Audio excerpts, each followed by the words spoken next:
Hello, God bless you, and welcome again to my channel, The Secret Place TV. Today, the Lord laid in my heart to talk about covenant, the power of covenant, as it relates to building intimacy with God. Covenant is a bond, is an agreement between God and man. God to release the blessing and man to obey God. So, whenever we are talking about covenant, we are talking about bond, oneness, and agreement. And most of the time, when you make a covenant with God, you seal it with an oath. You seal it with a vow to obey God, a vow to do the will of God, a vow to be a friend of God. And there are men in the Bible, people like Abraham, entered into a covenant with God, a generational covenant. So it's important that we understand this. You cannot be a friend of God without a covenant. You cannot have a personal relationship with God that is potent, productive, and thriving for a lifetime without a covenant. If there's anything that has helped me in over 20 years of my walk with God, since I was a teenager, is a covenant. The first time I entered into a covenant with God, it I will never forget. I think I was 16 years old. So I was alone in our house that day, that afternoon back in Nigeria. So I made a vow to God and I told God that I will never have a sexual intercourse with a woman that I'm not married to. And after I made that vow, entered into a covenant, I told God that the only woman I will have a sexual intercourse with in my lifetime is my wife.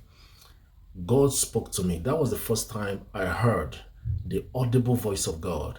And He made a vow of blessing to me as a teenager.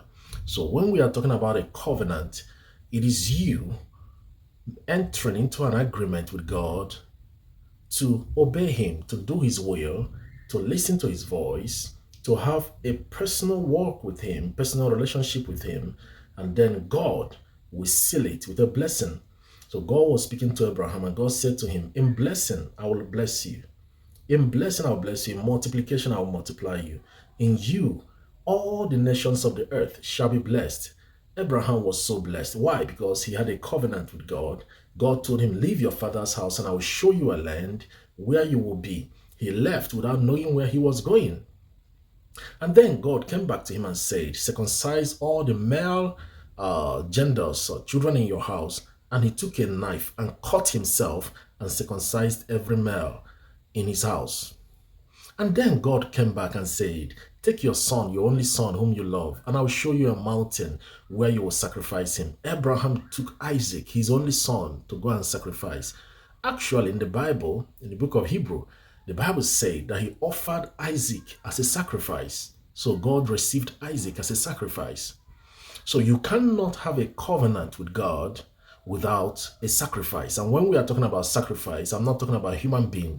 I'm talking about obedience. God will ask you to do things that will be difficult. God will place demands on you that will be tough. In my lifetime, in my little walk with God, I have had God ask me to close my account and give out the money to a servant of God. Several times I gave out my savings on divine instruction. So when you have a covenant with God, expect that God will place a demand on you.